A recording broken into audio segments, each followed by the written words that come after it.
We're at a point today where our justice systems are too big, too expensive, there are too many people in them that don't need to be in them. They're unsustainable. One of Vera's core missions is to help governments of all kinds maximize what are now very scarce taxpayer dollars to essentially provide the most fairness, the most efficiency, the most justice that results in the greatest amount of public safety for the least cost.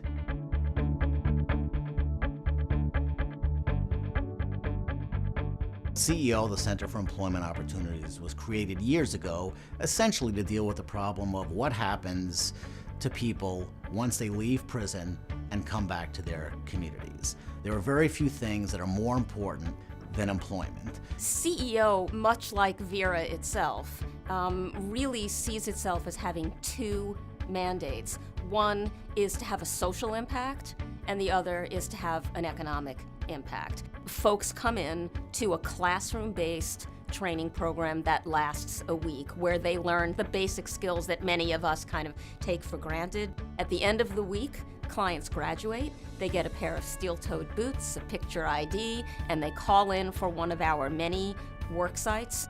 Within a week of coming to CEO, you're standing on a work site after a full day's work with a paycheck in your hand. When you do that, you greatly decrease the chance that they will commit further crime.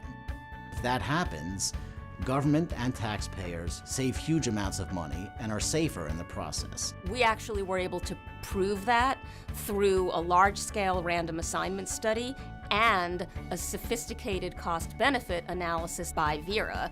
Not only did we have statistically significant impacts on crime, CEO's program saved up to $3.85 for every dollar invested in the program. So that's almost a 4-to-1 benefit to cost ratio. It's good for taxpayers, it's good for resource allocation, it's good for the people in the communities they live in, and very clearly saves money. That is a good investment.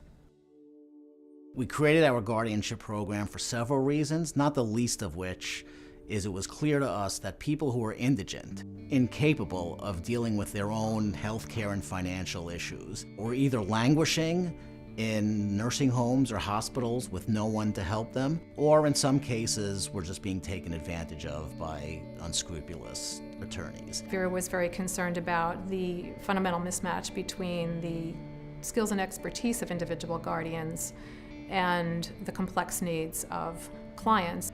We wanted to provide the best care we could, but also with an eye toward keeping people in the least restrictive environments. One of our clients is an elderly gentleman, 89 years old. He's a former composer. We found him living at home alone after he had lost his domestic partner. He had about 4 cans of vegetables in his pantry and about 2 TV dinners in his refrigerator. He was facing an eviction. If it was not for our intervention, this man would have been spending the rest of his life in a nursing home. Thanks to our team efforts, we've secured public benefits, we've reinstated his home care, we've bought him food. He's going to be able to remain at home for the rest of his life. It's a great outcome for him. We do it both because it provides more justice, but as a result, we also save huge amounts of Medicaid dollars. The average New York City nursing home costs Medicaid approximately $110,000 a year, whereas to maintain a person at home in the community, 24-hour Medicaid home care costs $74,000. So that's over a $30,000 savings just for that one person alone, and if the care levels are lower, the cost savings is even higher.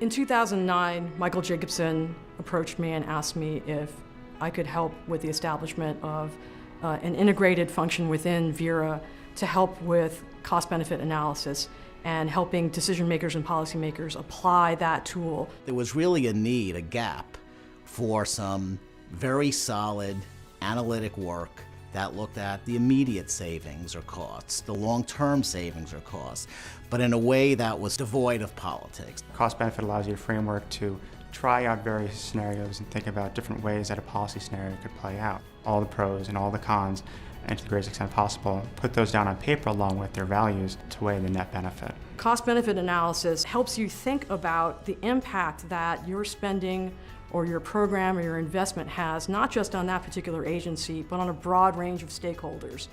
Well, I've done stuff with Vera over the years, and each and every time, they always assemble sort of the right cast of characters to sort of think your way through a problem that I think results in policy recommendations that are meaningful to people. Now I'm looking at your report, $47,421 per inmate per year? Correct. In states like Connecticut, Washington State, New York, it's anywhere from $50,000 to $60,000.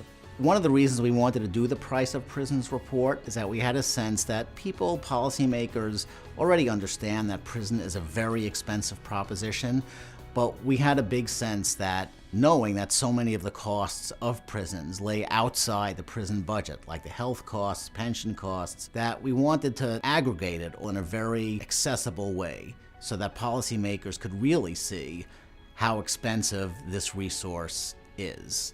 What we do at Vera to help jurisdictions use cost-benefit analysis is provide a lot of training and education, which we do through our Cost-Benefit Knowledge Bank project.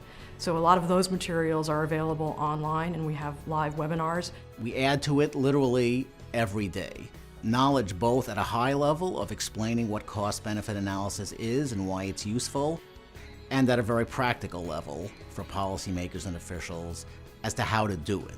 The Vera Institute has played an important role in criminal justice for 50 years. This is a natural extension of the role they've played. If the Vera Institute can make it easier for those who want to use cost-benefit to do so, that'll be a big benefit to society.